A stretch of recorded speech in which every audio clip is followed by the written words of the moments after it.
맨 땅에서 시작하는 건축 이야기, 건축 매거진. 안녕하세요. 진행을 맡은 아나운서 송다함입니다. 얼마 전에 다 지어진 아파트가 문화재보호법 위반했다라는 소식이 들려오면서 정말 좀 떠들썩했던 것 같습니다.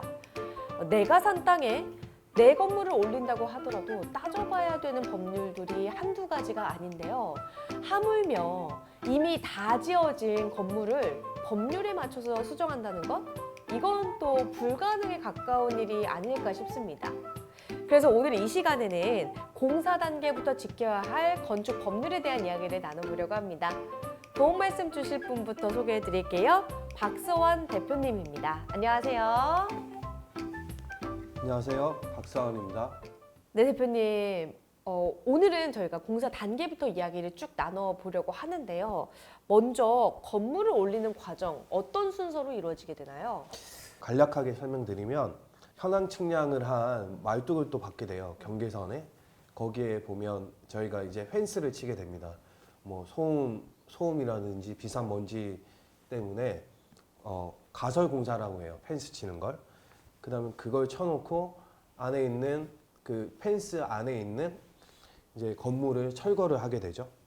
철거를 하고 토목 공사를 하면서 이제 땅을 팠을 때 우리가 흔히 대소변이 나가는 정화조를 묻게 돼요. 땅 속에. 그다음에 수도와 하수도 배관을 묻게 됩니다. 그게 또 토목 공사에 또 들어가고 이런 기초 공사가 되고 했을 때는 바닥 그 단단하게 쳐주는 매트 공사라는 걸 단단한 콘크리트를 쳐줘요. 판을 치고 나서 거기에서부터 1층, 2층, 3층 이제 뼈대를 세우게 되는데 그걸 골조 공사라고 해요. 골조 공사 속에는 같이 동시에 진행이 돼야 되는 건 뭐 수도, 하수관이 화장실, 베란다마다 각각 들어가야 되고 해야 돼서 그걸 골조 속 안에 삽입을 하거나 아니면 그 전기 설비 배관이 들어가는 비트라는 곳이 있어요. 골조 공사할 때는 같이 동시에 진행이 돼야 되고 이제 뼈대가 다 세워지는 골조 공사가 마무리 됐을 시에 창호하고 금속 공사가 또 들어가게 되죠.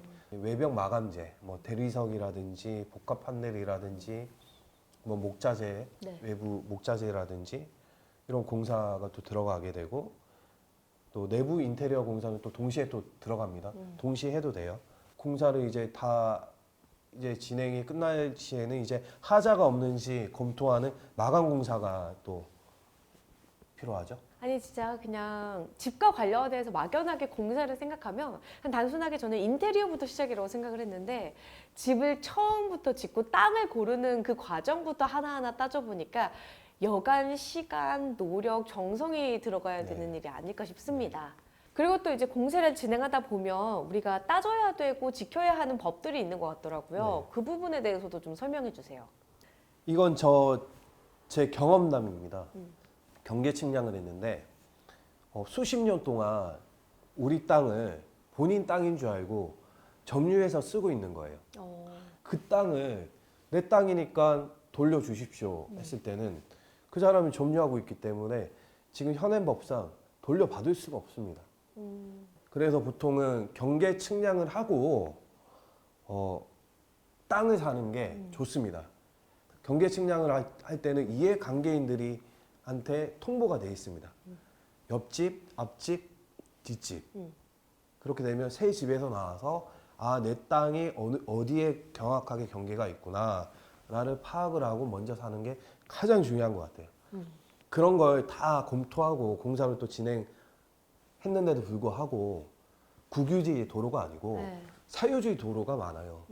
근데 우리는 그 도로를 끼고 건축을 또 해야 되는 경우가 있어요. 그렇게 됐을 경우에는 보통 개인적인 협의를 통해서 동의를 얻으면 토지 사용 승낙서라고 도장을 또 받게 돼요.